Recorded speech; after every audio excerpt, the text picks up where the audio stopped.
Hey, everyone. Hi. Hello. Welcome to another episode of Alice. Hey now. Greg, what are you doing here? Hey, what do you mean? Allison, where'd you come from, Greg? I came from the world of Childish, and I just want to make sure that your listeners know that you're just as wonderful on the other podcast you do.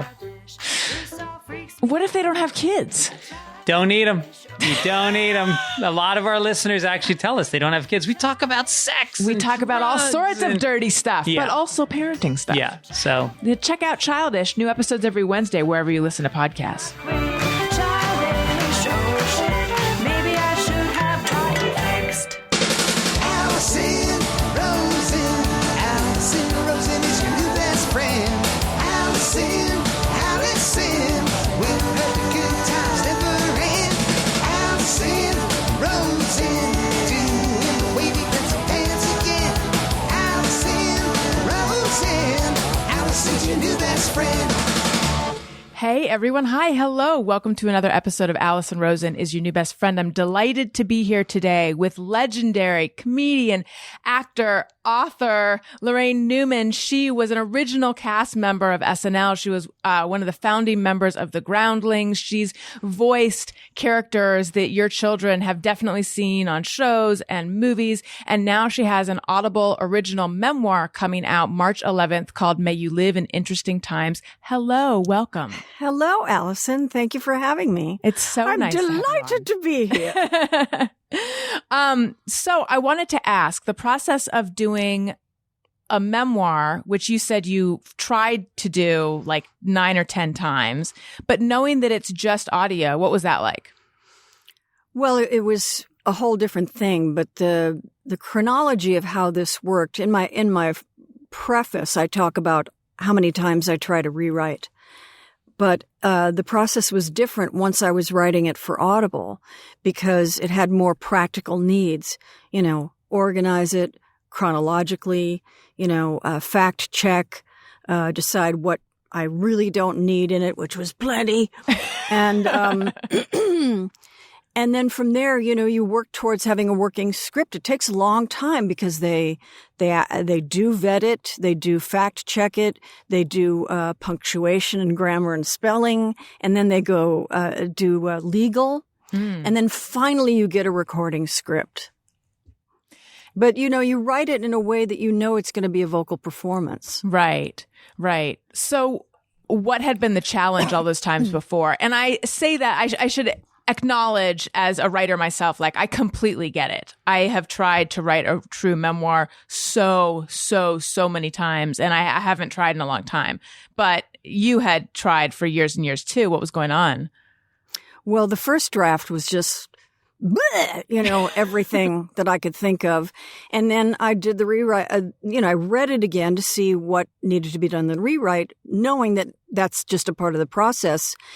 And it was bad.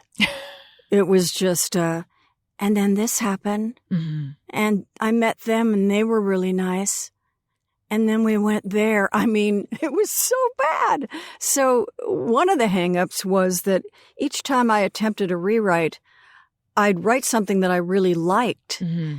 But then I'd put it away because I'd hit a wall. And then so I had these 9 drafts with a bunch of stuff in each of them that I liked, but I wouldn't know how to find them. It's like, you must know what this is like, Allison. You've probably got a drawer with napkins and Post-its and places all over your house that you've written notes in because you're damn sure you're going to use it. Yes. And also, I have a million disorganized computer files on my computer. Like, I have such admiration for people who open up their laptop or on their desktop or whatever, and they go into their folder, and then there's like 5 different folders, and it's like photos, videos, work stuff, da-da-da. Mine is just, my computer is like your first draft of just being like, bleh. So I can't find anything. Oh my God, Allison, we're sisters. Before we started, we were bonding over getting lost in parking garages because and I'm not proud of this, but I have panicked over, I can't figure out how, I'm just driving in a circle. I can't figure out how to get down. Yeah, UCLA offers a course called mindfulness. Is that what that and is? it's as simple as that. You know, you may think you're losing your marbles, probably not at your age, but certainly at mine. But really, it's just a matter of like parking your car and going, I'm on the 4th floor. I'm in section green, P2, you know, or something like that. Or write it on a ticket, you know, Right. and you're golden. Oh, I am that. realizing now you were talking about not being able to find your car in a Yes. parking garage. I'm talking about something 1,000 times worse. I want to go back to that Eden when we were sisters, as opposed to now where you're just going to feel sorry for me. All No, right. I'm talking about being in my car and literally not being able to leave the parking garage. Oh, shit. No. That's Oh, worse. God. Yes, that's a bad feeling. You don't want your bleached bones in the farmer's market. No. You don't want that. Yeah. But I'm going to try to find the way in which they're really similar when you think about it, because I believe probably mindfulness. I just know that at a certain point I was like, take a deep breath. You're going to figure it out. And then I did. So, you know, I've been forged in a crucible just like you. So it sounds like, tell me if this is right, you had a pretty unusual, at times glamorous upbringing, but emotionally not fulfilling, not what you needed. Well, yeah. I mean, I do talk about, because I'm learning all of this in therapy, how my parents, you know, my dad was the typical 1950s dad. He worked all day. But also for the first 4 years of me and my twin brother's lives, my mother was sick. Mm-hmm. So we really had very little contact with her. It wasn't her fault. But by the time she was able to interact with us, she had already had 2 other kids by the time she was 19. And then she had this set of twins when she was 30. And she was just done. You know, she was not interested, and Right. God bless her. You know, there are moments where I understand that. Of course, you know, being a parent, I became the opposite and became a helicopter parent. It was completely up my kids' butts. But, you know, yeah, so I was alone a lot. And also, as I'm learning in therapy, Allison, you know, that kind of neglect can constitute a trauma. It really sets in a child's sense of self-worth, et cetera, et cetera. But overall, you know, it was a really fortunate upbringing in the sense that I had clothes, I had food and shelter. Yeah, I mean, those are and we should be thankful for that. But still, Yes. I feel like kids need so much more. I'll say, yeah. And you said she was sick listening to the beginning of the book, my heart went out so much to you, and it also went out so much to your mom, having a child who lived 17 days and then 17 hours. 17 Yeah. hours. Oh my Yeah. God. Oh my Yeah, God. it's And then as you point out, back in those days, like they didn't really understand grief counseling or postpartum. And so then she got a hysterectomy. Was that supposed to help her postpartum? that was to treat the Oh my depression. God. I mean, come on. So, Why not just an Iron Maiden? Okay. Right. It's barbaric. But also she got hepatitis from the hospital. It was just, you know, it was really hard for her. Yeah. Yeah. So my heart definitely went out to her, but also you needed someone there. Yeah, but she was also a very talented woman and really should have had a career. She did a lot of things. I mean, she was an interior designer. She built the Westwood Playhouse, which is now the Geffen. Oh, wow. And, you know, was involved in the productions, quite a few great productions there. She wrote a cookbook. I mean, she did all sorts of things. She was interested and talented and was kind of, you know, trying to reconcile that and her obligation as a parent. Mm-hmm. So you became a helicopter parent. Like how? Yes. Yeah. Well, first of all, you know, I read all these baby books, ultimately realizing the only book worth reading is What to Expect When You're Expecting, because every other book is written to empower women in the delivery room, and it ends up scaring the shit out of you. Yeah. You just don't need that stuff. But, you know, I was in my kids' faces. I had they weren't keeping me from doing anything I'd rather be doing. I watch shows like Pregnant at 16, and I feel so bad for those kids because, I would have liked to have the energy, but I wouldn't have been a good parent had I been younger. Same. That's exactly what I say, that I'm really glad I waited because I needed to work out a lot of stuff. However, there is something to be said for the energy you have in your 20s because I don't even like to take a red eye anymore. I feel like it's like unsafe. I feel too out of it when I land. I mean, not that I've done anything remotely like that in a year, but back in the day, I remember deciding I was too old for red eyes. Well, now with the pandemic and sheltering in space, if I go to the market and mail a letter, I've done something today, It's so different, man. Yeah. How has your year been? Well, in all honesty, this is how I live anyway. I really love being home. I love cooking and reading and especially watching TV. Boy, do I love watching TV. So this is basically, I was very fortunate in that I worked all through the pandemic. My work could be done remotely. Netflix sent me, this is Netflix's equipment. But then I had to learn it, Allison, and that was tough, I'm telling you. Oh, my God. For which show? Or do you do a bunch of Netflix shows? I do, and it's hard. I have to look at my IMDb. Some of them are for Nickelodeon, others are for Warner Brothers, but, 2 for Nickelodeon. The one that I'm doing now, it's been announced. It's called Ridley Jones, and it's for kids.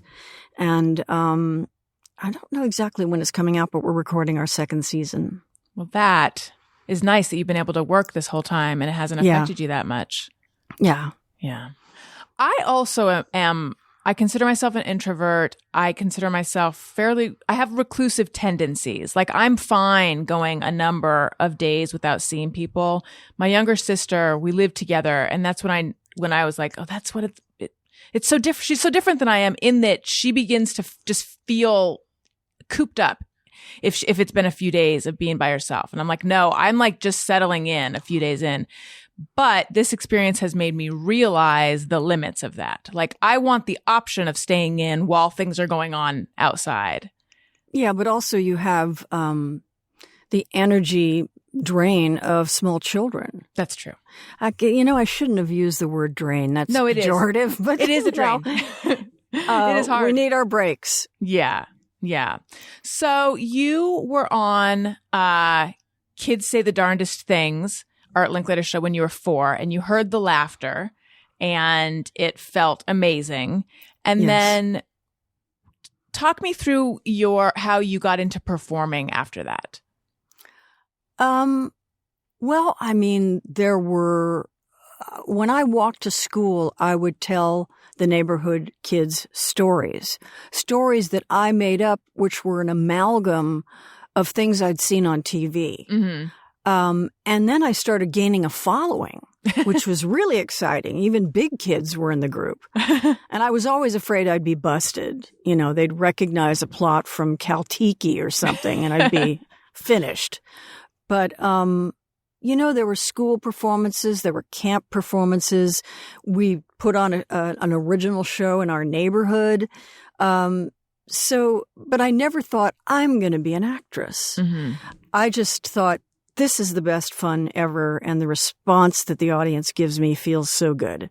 I did, however, when I was probably really small, the theater that's on, Santa Monica Boulevard in West Hollywood. It's a legit theater. It's been there forever. And I saw some production of like Prince Charming or something like that. And I went backstage and I saw the actors with all their makeup on and the way it all smelled and looked. And I thought, I want to be part of this world. What do you think, what about it appealed to you? There was something magical about it. They seemed like unearthly creatures. And I always, my fantasies as a little kid, I always wanted to have superpowers. I dreamt that I could fly so often that I was convinced I could, which got my collarbone broken. Yes, that story And that it was like many hours until your parents realized, right? Yeah, it was not reported by the babysitter. Yeah. But, it was, I wanted power and I wanted to be super smart and super beautiful, and all the men loved me. I wanted Prince Valiant and Tom Hatton from the Popeye cartoon show. I just, I dug men so much. That's not changed. But anyway, that it just, I liked the idea of having some sort of asset, that I could exercise.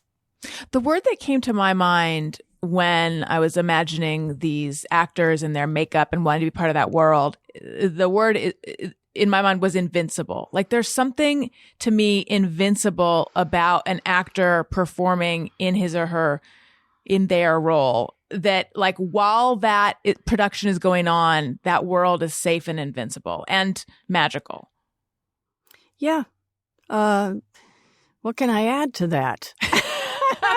I mean, as a child, you can't really conceive of the otherness of being an actor. Mm-hmm.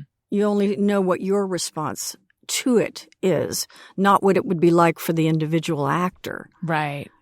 And then what did you find it to be like? Well, I always said that, fame means that you can always get change for $1. This was before you could use your credit card for a parking meter, but it can be so schizophrenic because you're either like a cultural icon to someone, or people don't recognize you at all. They recognize the famous friend that you're with, and say, "Would you take a picture with us?" It's like, sure. Oh God, kill me.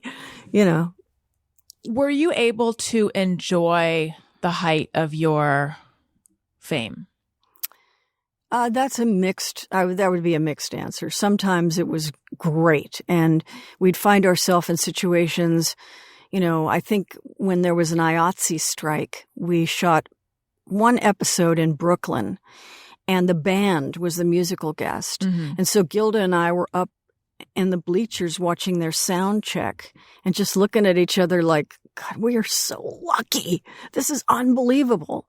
And the exposure to, the bands and the hosts and the parties we got to go to, the ones we were invited to, there are so many things that are fun but also kind of infantilizing for actors, where their path is smoothed out for them, ahead of them, so that they don't have to deal with stuff. First class, backstage pass, all this kind of stuff. And that's why I think a lot of people have a hard time when that goes away. Mm-hmm. I, having grown up in Los Angeles and seeing, actors that had been well-known and been on shows and then not being on them anymore, I saw what that was like. I knew that was something that an actor could expect. Mm-hmm. That's so interesting to describe it as infantilizing. I hadn't thought of it that way. But yeah, I see it. But I mean, it is coddling in a way. Oh, yeah. At the same time, it sounds nice to only fly first class and to have everything and to have huge hotel rooms. And have people imbue you with all these qualities that you don't even have. Right. Wonderful qualities that you wish you had, because there's a fantasy that, I don't know, some guy asked me, if you could have dinner with 3 people, who would it be? And I couldn't name anybody except like Barack Obama, because these people are strangers. Whoever I might admire, Skrillex, somebody, I don't necessarily want to have dinner with these people because I don't know them and they don't know me. Mm-hmm. And whatever expectation I might have of how happy they're going to be to meet me and talk to me, that's just not true, Yeah. I mean, I do. That is sort of the dark side of all of this, is that realization that someone who appreciates your work might feel really close to you and they feel as if they know you through the work. And then I go, but do they really? Or is it a projection? I like to think, at least in podcasting, that they do. Yes, because you can be more personal. You can be more exposed, for better or worse. it's coming off the top of your head. You're not saying anybody else's words but your own. Mm-hmm. So you get to be known to a certain extent because of this form. Right. But you're right, it is a projection with regard to people who are on camera. Mm-hmm. And I So- should let me just amend this thing about Okay. having dinner with famous people. It's not so much that I think they would be excited to meet me, but they would be as excited as I am to meet them. That's the thing. But, it's never true, really. Sometimes it is. I mean, sometimes people say that they're a fan of mine, and I'm flabbergasted. It's so exciting to me.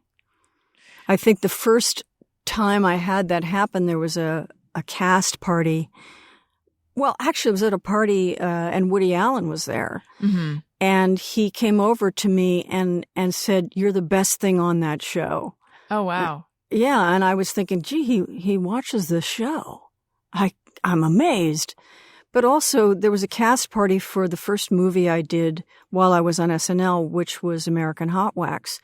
And Smokey Robinson came up to me and said, "I really love your Lena Wertmuller." It's It's amazing. that kind of stuff that's really wonderful Yeah. and unexpected. Yeah. So you said that you knew college wasn't for you because you had Mhm. disliked school, and you wrote letters to a bunch of drama schools in London. So I'm curious about that process, but why did you not like school? Well, other than the subjects I was interested in, I had a lot of trouble. I think I probably had learning disabilities. Mhm.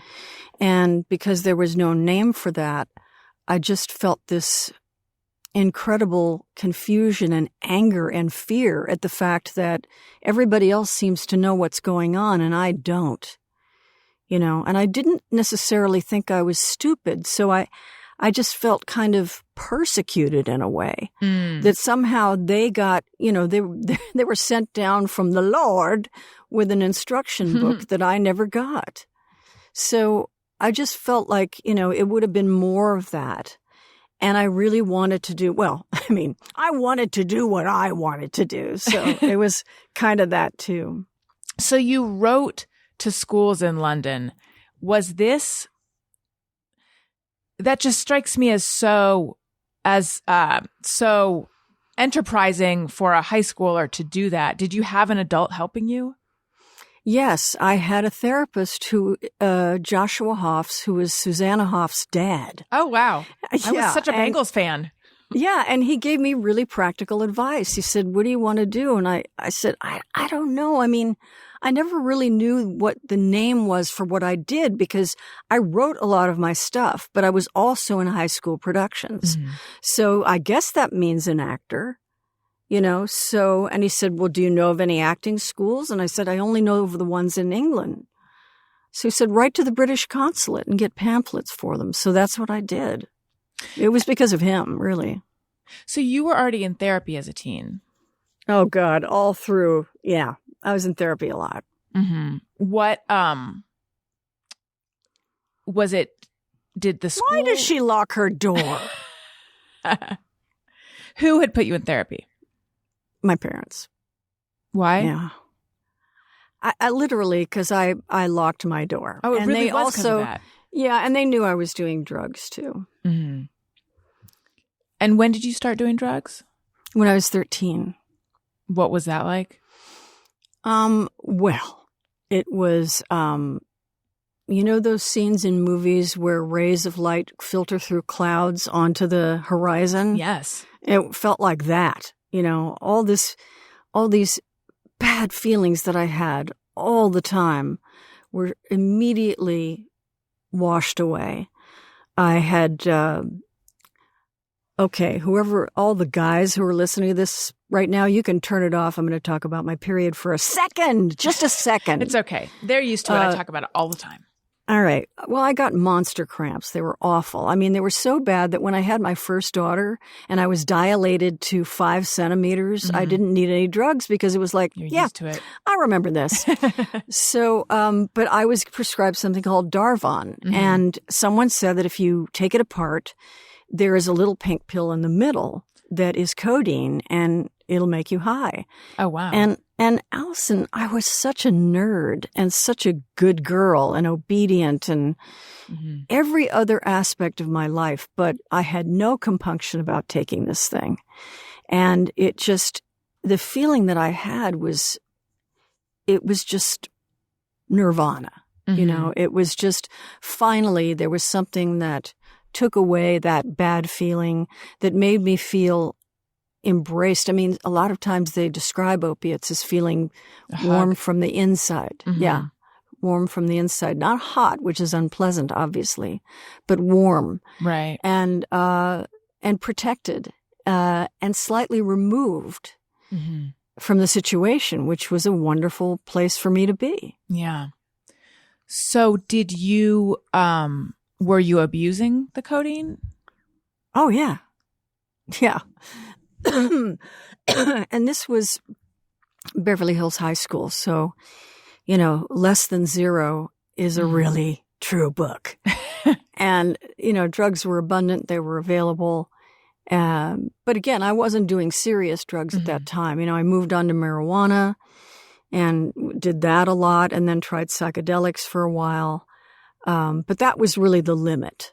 You know, I didn't try cocaine until I had come back from studying in Europe, and my parents wanted me to have a skill to fall back on, so I went to Sawyer Business College, and that's where I discovered Coke.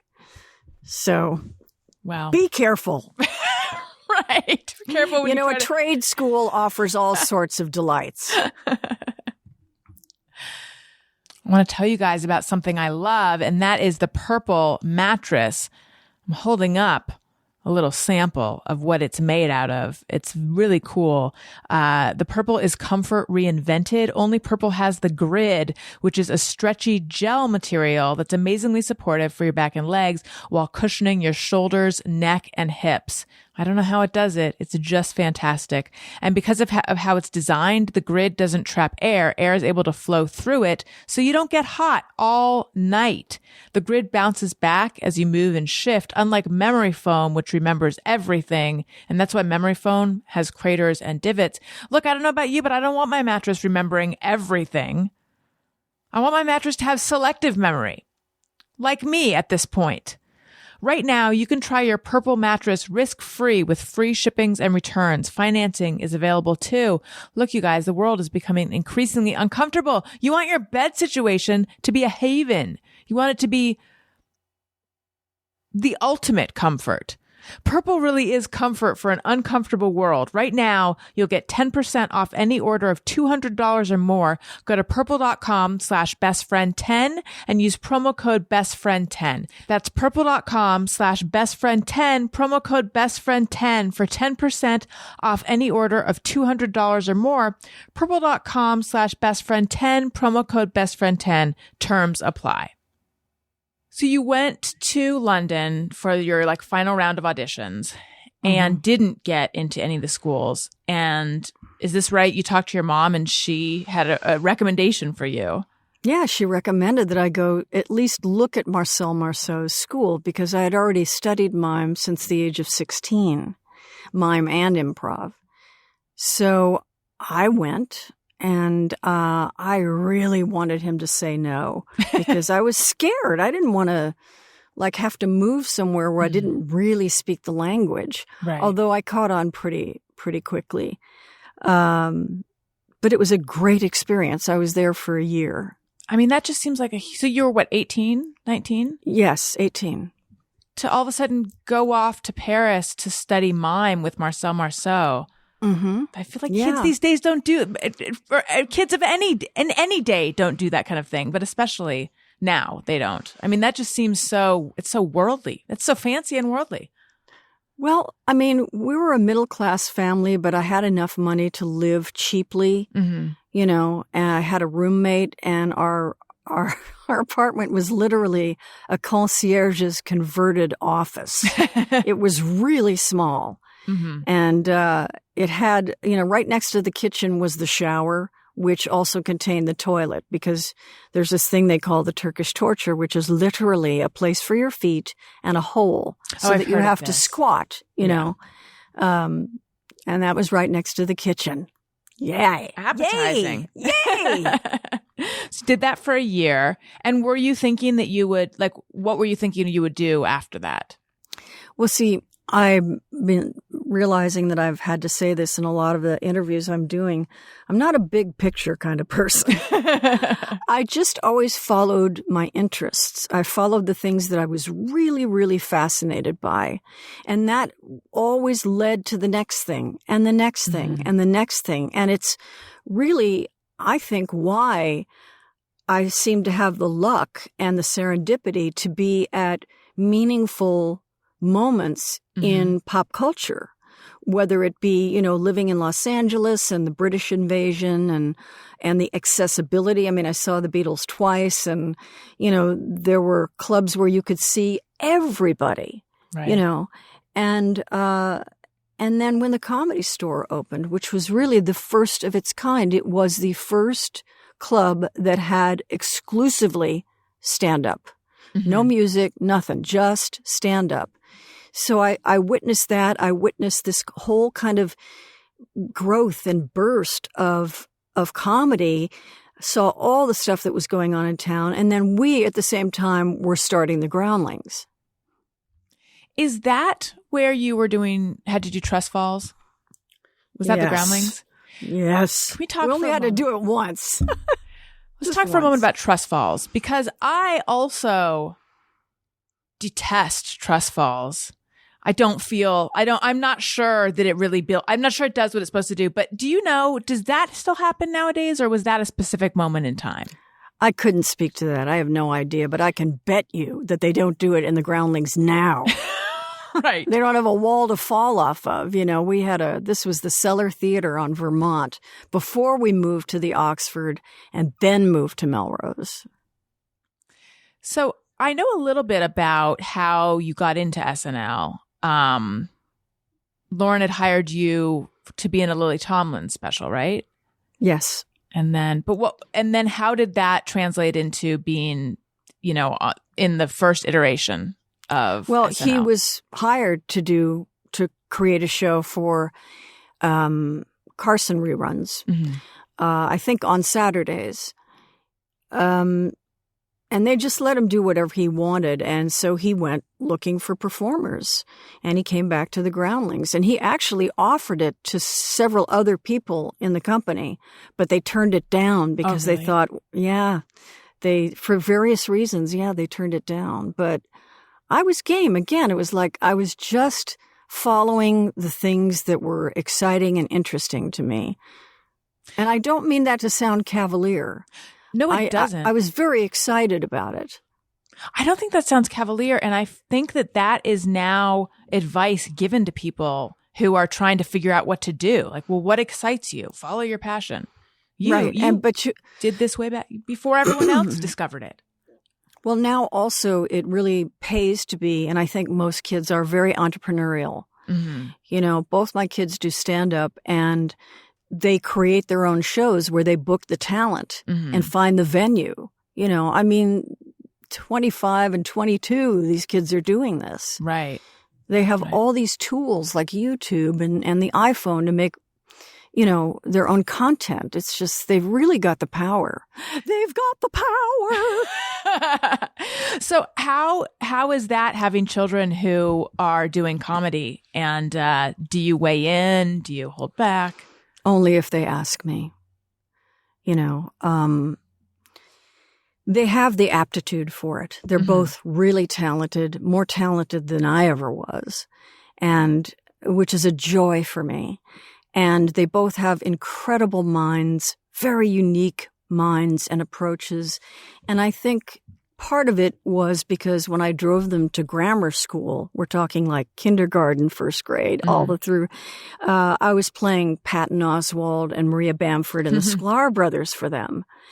And I encouraged them to read as much as they could and see if this is what they wanted to do.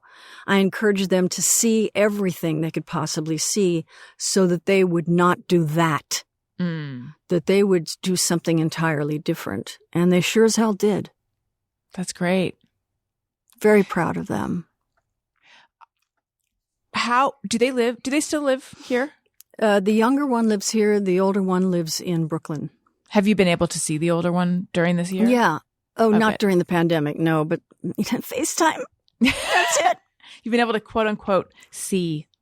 Yeah, and Spike is my older child's name, and they're non-binary, so I refer to them as them. Mm-hmm. And they've started their own business. So even though they're on an HBO show, when they're not filming, they're a dog walker. They have their own business. They're doing really well. They don't need anything from me. Neither of them do. That's great. But I did talk to Al Franken the other day, and he was telling me what his kids were doing. And it was just so much like public service. And I was thinking, I'm a failure.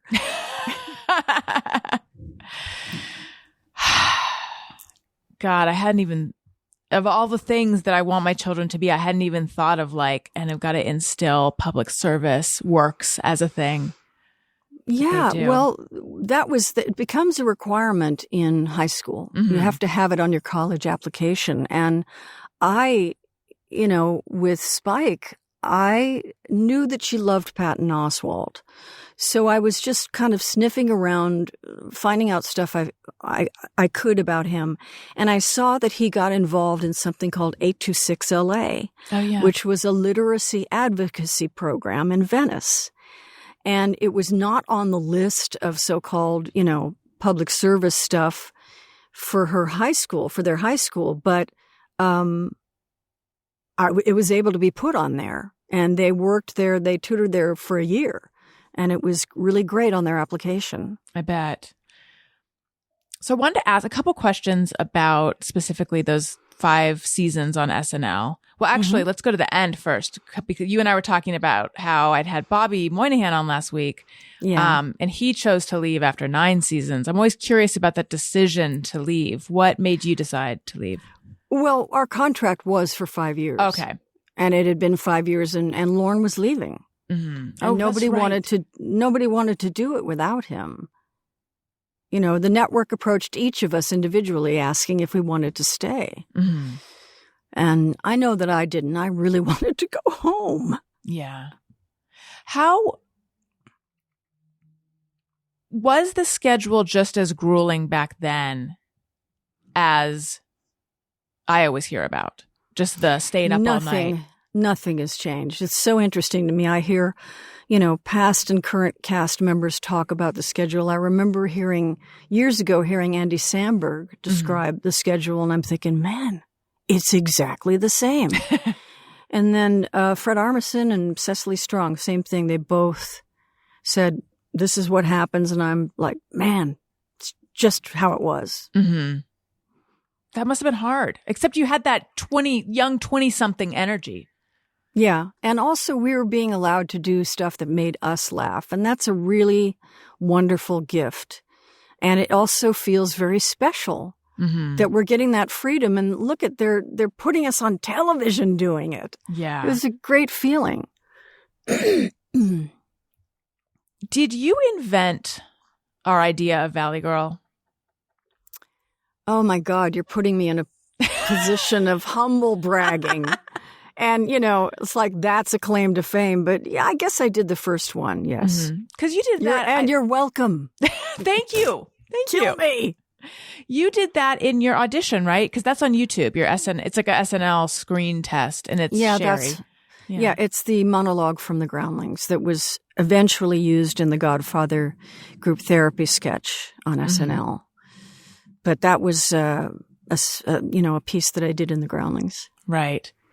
And you talked a little bit in the book about the difference between the Valley Girl as it was understood then that you did versus the one, like the thing they're doing in the Californians. The Californians, yeah. It's a different thing entirely. And I remember noticing the sort of how that was morphing. Can you explain that a little bit? Like, what is the difference? Oh, my God. Let me think about that. Well, first of all, I was listening to NPR one day, and they were talking about dialects in the country. And the fact that, like the Boston pronunciation of ka and things like that are an affectation. It was not a corruption of an existing accent from point of origin for immigrants. But in the case of the Valley dialect, they were talking about how it's kind of now become all over the country that people are talking like that. And it's just kind of a slackness of the jaw, people not crossing their T's verbally. So it's almost like a corruption of regional accents. I mean, people who are from really regional places still have wonderful, fascinating accents. But overall, in urban areas, people have gotten really so much to sound that way to some degree. I mean, the interrogative lilt at the end of sentences like, I thought I'd do this. And then he said this, that I think is definitely, the infection that started with the Valley speak. Right. I think I noticed the first time I was like, wait, this used to be different. Is it called Mall Girls or the Chris Farley, David Spade, was it Adam Sandler? When they're in a mall and they're like, oh my God. Oh, well, which is different than how you did it. Yeah, I broke down the dialect in the book. There are a lot of things that make up that Valley accent. We have the Spanish influence because it's a Spanish land grant state. And people coming, and it was Mexico, people coming from the Dust Bowl.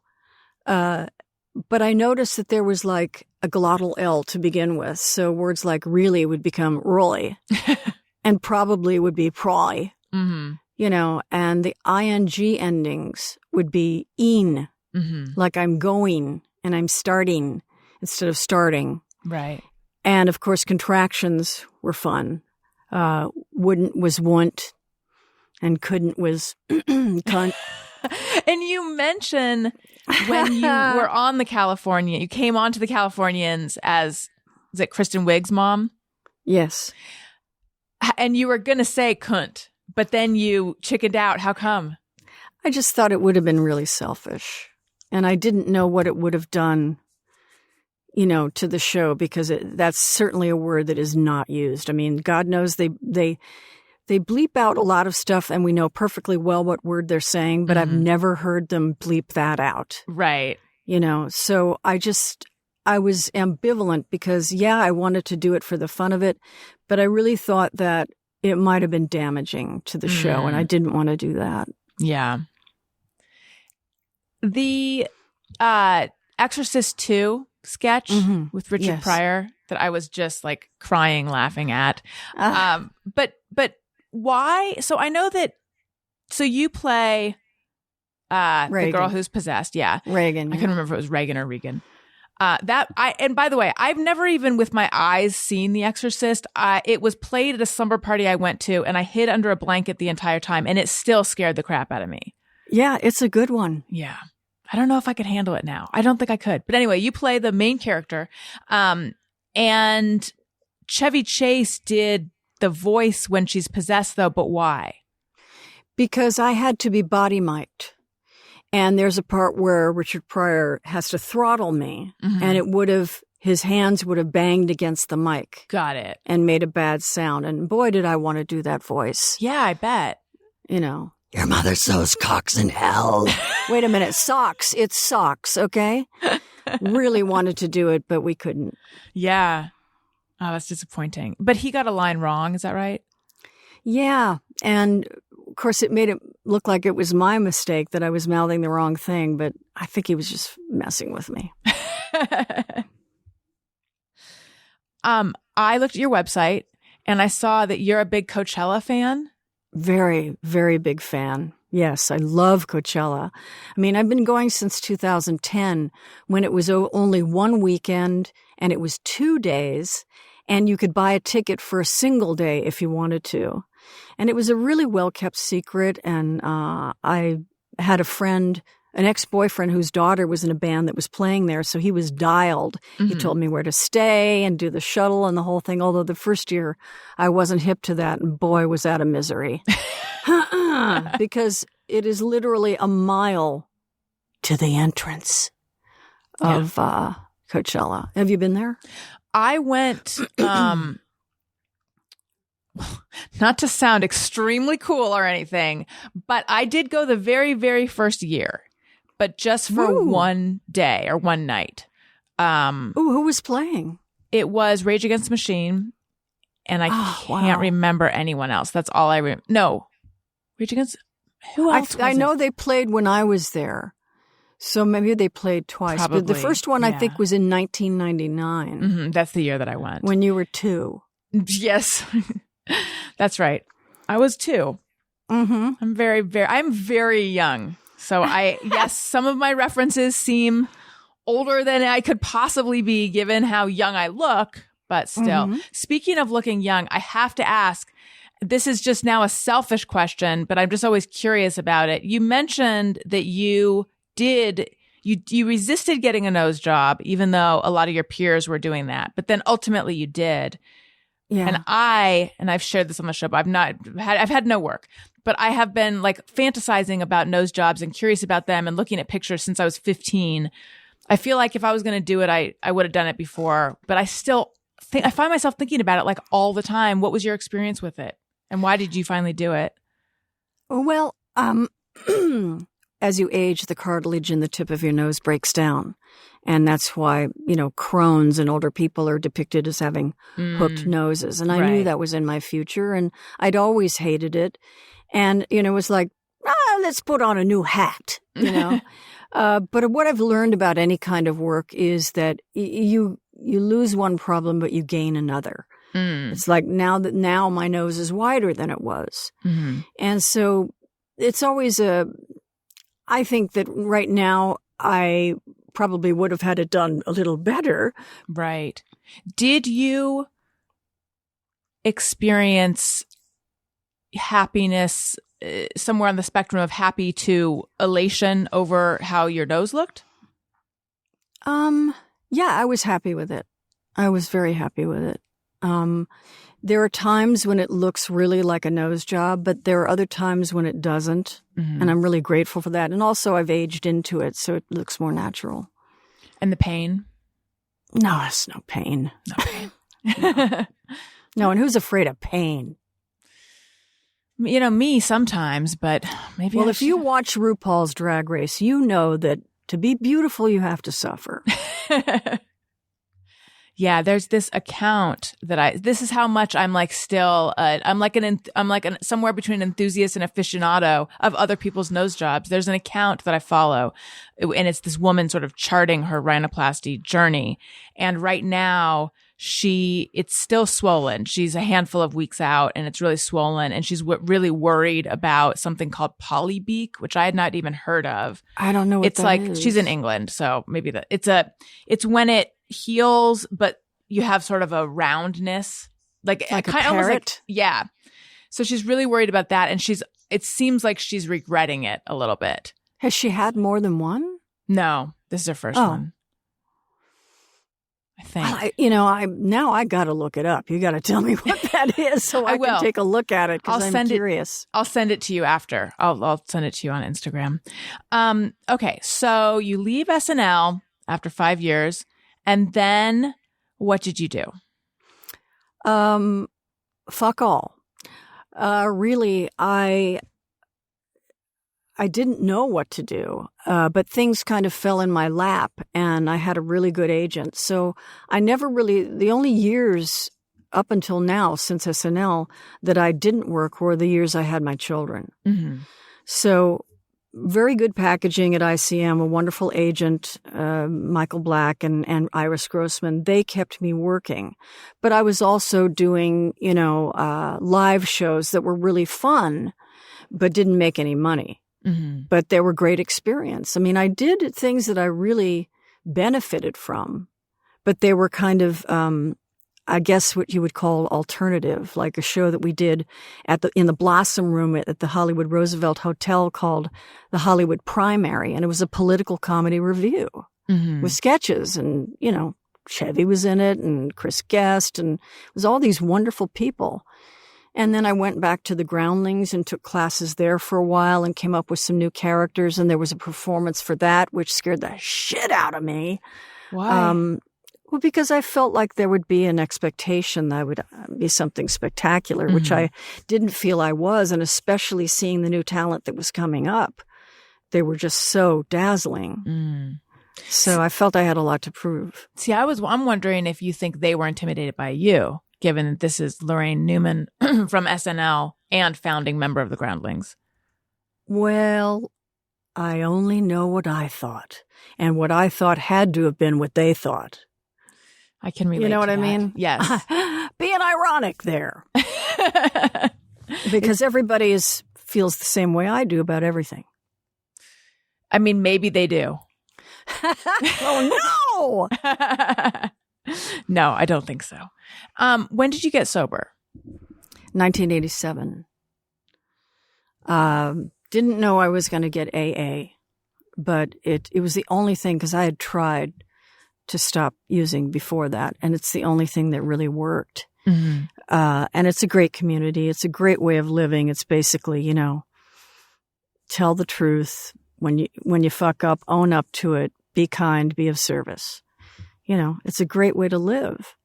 And I knew I was finished. I was never one of those people that thought I could quit any time I want. I knew that I was an addict from the very first. I just didn't want to stop. And then when I wanted to, it was really hard because it's an obsession,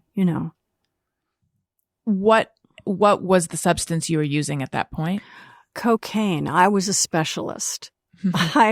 Some people call themselves a garbage can because they'll take anything, but I never drank alcohol. I never liked the taste, and I didn't like what it did. It just affected my body, but never my mind. And that was the goal. So, I just did Coke. And in order to come down, if I couldn't get like Quaaludes, remember Quaaludes, or things like that, I would just read and eat.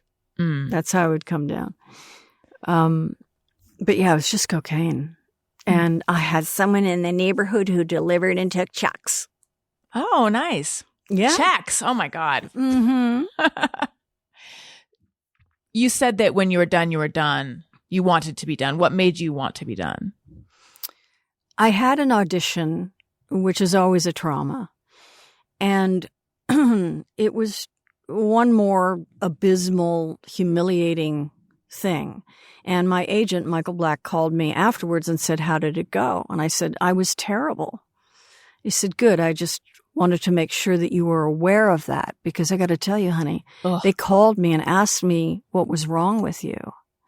And I realized that this last thing that took me out into the world, which was my work, that door was going to close to me if I didn't do something, and I would be totally shut out of the world.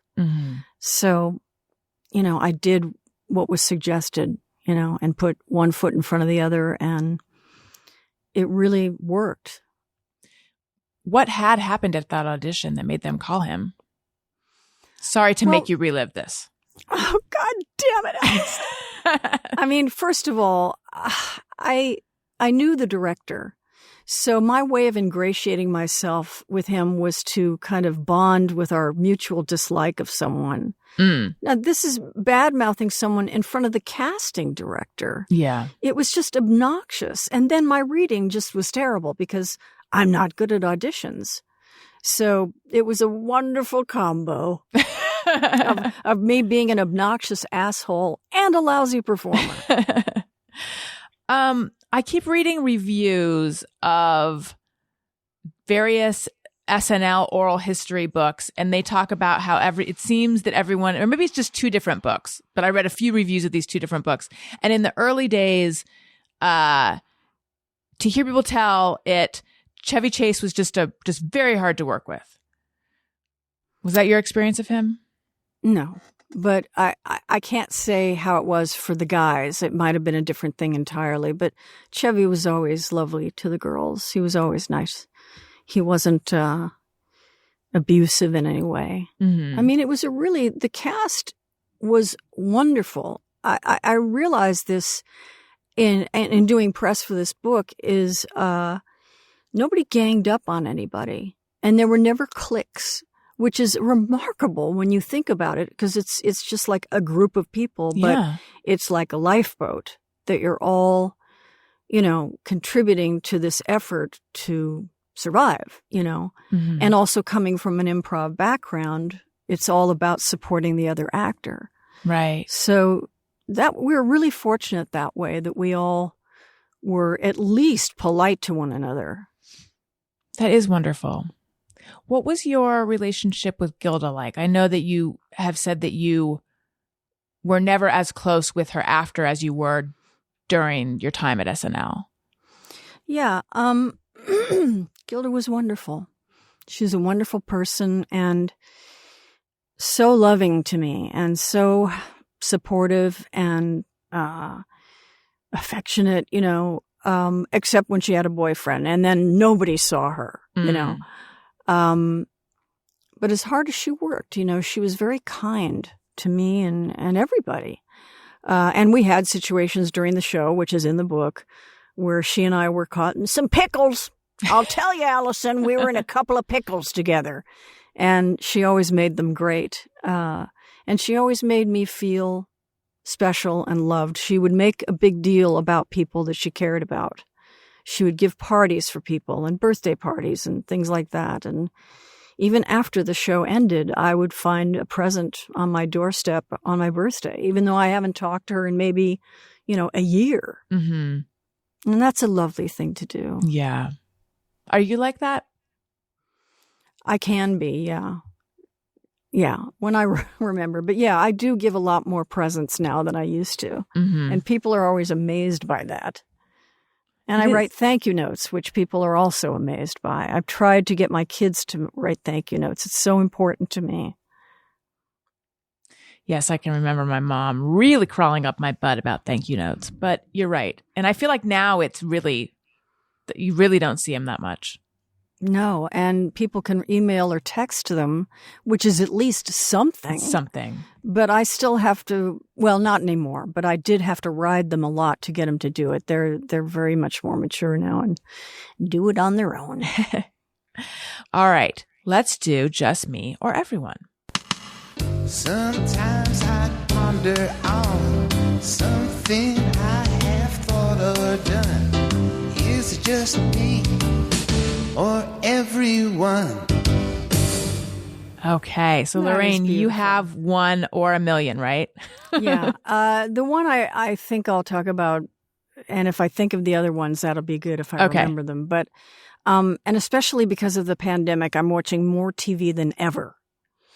And I start acting the roles as I'm watching them.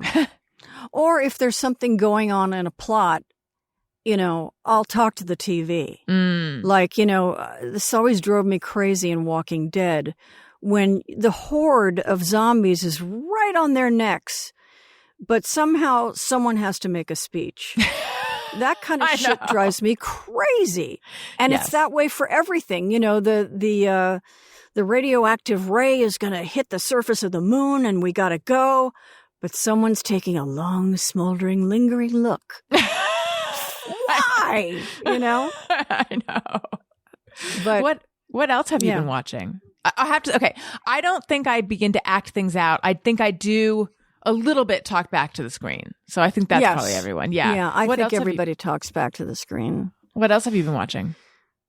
Oh my God. Well, I love horror, so I've been watching Eli Roth's History of Horror, which was great. Oh my God, I watch so many things. I watch a lot of Nordic, Swedish crime dramas. Oh, A lot of foreign stuff, which is really Call My Agent from France is I such a heard great that's good. show. Oh, but I've been watching For All Mankind and, oh my gosh, Ricky Gervais's show Afterlife. I just could go on and on, my dear. these are all the list. respectable choices. I've just been sucked into the world of Bravo's Below Deck. Do you watch any reality? I watch some reality, but it really, what is Below Deck? What is that about? Oh, it's about the ups and downs of a ragtag group of people who work on a chartered yacht. So, Oh man, so relatable. yeah, Really, the whole thing is so relatable.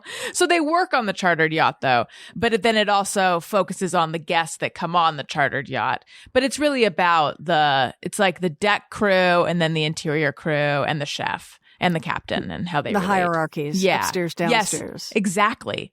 Got it. It's really good. I haven't been into, I was into Vanderpump Rules, and then I hadn't been into reality in a long time, and then I got sucked into this, and it's what I watch every night. I stay up too late watching it. I have heard people talking about that show. It's pretty good. But I like shows that involve skill, like Project Runway and Great British Baking Show. Mm-hmm. And all the people on that are so nice. I have a problem with the sob stories. Yes. You know, I mean, I like The Voice, but, you know, I'm doing this for my grandmother who died 3 years ago. Yes, and they have to start that. Everything starts with that speech. Yeah, and I record it and then I just scan it. Right. It's like, just let me hear you sing. I just want to hear you sing. Yeah, we get it. We get it. Your character has a point of view. You have an arc. Okay, so let's see. Shaylee says, I get irrationally annoyed when I go to someone's profile to find a specific tweet or post, only to realize that they're way too active on social media and it would take 20 minutes of scrolling to find what I'm looking for, just me or everyone. So go ahead. Is she saying that there was something she saw posted and then didn't respond immediately, or there were so many responses that she had to scroll? I think she's saying she remembers a tweet or post and she wants to go find it. And then she goes to go find it, and it's like there's no way she's going to find it because this person has 8 million tweets. That is so annoying. It's terrible. I have this with myself. If I want to find something I tweeted, and then I'm like, my God, how many tweets? Yeah. Where is it? Okay. Lisa Lowry says, sort of an embarrassing JMOE, just be everyone. I check my visual weight loss status on my Ring cameras as I come and go, get a better perspective of me in my natural habitat. I have done this. I have been like, oh my God, that's what that angle of me looks like. Well, this is a rude awakening. So I've done that before. I've surrendered all vanity, Allison. Of course you have. Going to be 69. And I'm tired. I just, I love food. I'm very overweight. You don't look overweight at all. Guys, I have a small head. I have a small face, but yeah, it's a behemoth from the neck down. I don't see any weight here. Trust me. Okay. I mean, maybe it's an angle situation, but it's totally an angle. I know what I'm doing. Whoops. I couldn't, as everything falls apart. Have you really surrendered all vanity? Because I have to tell you, and again, I'm very, very young, but each birthday, I'm like, I am too old to care this much what other people think.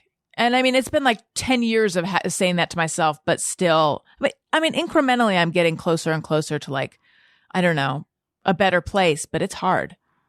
Well, of course, I was kidding when I said I've surrendered all vanity. Yes. I'm terribly vain. I still am. I wish I wasn't. But, you know, I get tired. So it really takes a lot for me to put on makeup. God forbid, a bra. There's no way I'm wearing high heels for the rest of my life. You know, and God damn it, I just love eating. So, you know, you have to be willing.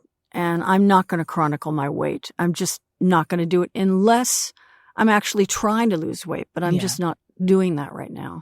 Yeah, the bra thing, and I am wearing one now. It's just a little thing I do when I do the show most of the time. However, I'm so flattered. Yeah, please feel supported by my support. But I was thinking of taking my son on a walk today, and then I thought, but then I'd have to put on a bra, and then I thought, nah. Well, see, I'm not wearing one, and I have a black shirt on, so I can't even tell. Right, that's the idea. Yeah, that's great. Okay. Shannon Hurley says, even though I shave my legs regularly, I change my razor about once a year. Just me or everyone? No, I change it more often than once a year. Well, I found these eyebrow razors, Oh. And I am very hairless. I mean, I would only need to pluck my legs and underarms. But I use this little eyebrow razor and just do my underarms and my lower legs, which is the only place that has hair. And you've So always I been can't hairless relate. like this? Pretty hairless, yeah. How lucky you are. And I also have beautiful feet, Alison. Wow. Very beautiful feet. What size are, I don't want to like get into wiki feet territory, but what size are your beautiful feet? They're 7s, but the toes are equal. There's no deforming of the toes. I have gorgeous feet. And that is it. That's wonderful. all she wrote. How wonderful for you. Because I remember a friend of mine years ago being like, I have really cute feet. Do you want to see? And I'm like, sure. And she did. She had very cute feet. So yeah, you never think about that. It's great that you can see how cute your feet are. Wessam says, getting into bed makes me legitimately happy. Yes, same. God, yes. It's my favorite part of the day. I appreciate it so much. And I've gotten my bed to the point where, I don't know if you've watched those old-time black and white movies where people have quilts that are all satin. Oh, I don't think I have. They're very hard to find, and I finally found it. So I've got sheets that are really soft, pillowcases that are really soft, and now I have my satin blanket, and it's just heaven. Where did every time I found it at Bloomingdale's. There you go. But I just every single night I get into bed and I'm just like, I've earned this. That's how I feel when I get into bed. I also do sometimes even an audible and then I think, why did I wait so long to get in? Because I have a going to bed too late problem recently. Mm-hmm. And I think, why? I could have just done this a few hours earlier. I was tired. What was what was worth staying up for? But what was worth it was Below Deck. But I mean, not really worth it when I consider how great it feels to get into bed. And also a lot of mornings, this isn't just me or everyone. Back when I had a more normal schedule, I would be in the shower and I would think just X many hours and I can get back into bed. And that was the thought itself was sort of depressing to me. Like, shouldn't I relish my day on earth a little more? Yes, Alison, and I think you should judge yourself that you're not doing that. Thank you. I've noticed since the pandemic, I'm staying up later than I ever have. Mm-hmm. It gets like it's next thing I know, it's 2 a.m. And but if I go to bed too early, I'll wake up during the night and not be able to go back to sleep. Isn't that an interesting story? It's quite a conundrum. What it is. Yeah.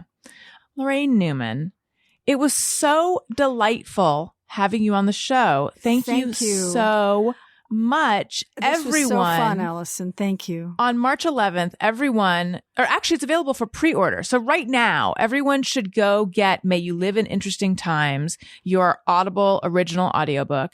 I will put a link to it in the episode notes of this show. And then also, your publicist wanted me to mention something. Mm-hmm. You wanted me to mention that in addition to that, you can also watch you in conversation with, is it Alan Zweibel or Zwiebel? Zweibel. I should have stuck with my first instinct. Just want to make it clear. I know who he is. I just was doubting the pronunciation. You'll be in conversation with Alan Zweibel at the 92nd Street Y, and that is available to people anywhere. Yes, they can go see I can't wait for that. That's going to be great. Yeah, that sounds great. Tell everyone what else they should look for you in, or plug anything else you'd like to plug. Well, they'll hear my voice in, American Dad, SpongeBob, Ridley Jones, Talking Tom. And I don't know if they'll recognize it. I've had friends that say that their kids from another room recognize my voice. So that means I'm not doing my job. But you'll hear me. I'm not in anything on camera right now. I did an episode of Los Spookies, but that was last year. Oh, cool. I like that show. Nice. And you're on social media as at Laraine Newman, right? Yeah. Yes. Yeah. Great. Twitter. And I am on Twitter and Instagram at Allison Rosen. If you like what you're hearing, please make sure you're subscribed. Tell a friend. I'm begging you. This is me on my hands and knees begging you. Please leave a review, because that helps people find the show. 5 stars. please, that's how you feel, I don't want to force your hand or anything, but I'm just saying this feels like a 5-star situation right now. Also, Come on. I'm on Patreon, patreon.com/Allison Rosen. Bonus episodes every week, Zoom parties, all sorts of fun stuff. Patreon.com/Allison Rosen. I'm also on Cameo, and I have an Amazon store, which I've spent way too much time curating. So you can go there and you can shop my podcasting equipment. I have all the makeup that I use, all the beauty stuff for kids, stuff for the home. And that is Amazon.com/shop/Allison Rosen, Amazon.com/shop/Allison Rosen. And also, as I should have said at the very beginning of this show, if you're listening to it, you can actually see the whole thing. You can go see this. YouTube.com/Allison Rosen, YouTube.com/Allison Rosen. Again, Laraine, thank you so much. This was so fun. This was so fun. Thanks a million. I really enjoyed talking to you. Listeners, thank you for listening. You matter. I love you. Goodbye. Hey, do you know about the Allison Rosen show? We had a good time, but now we gotta go. Yeah, Allison Rosen is your new best friend.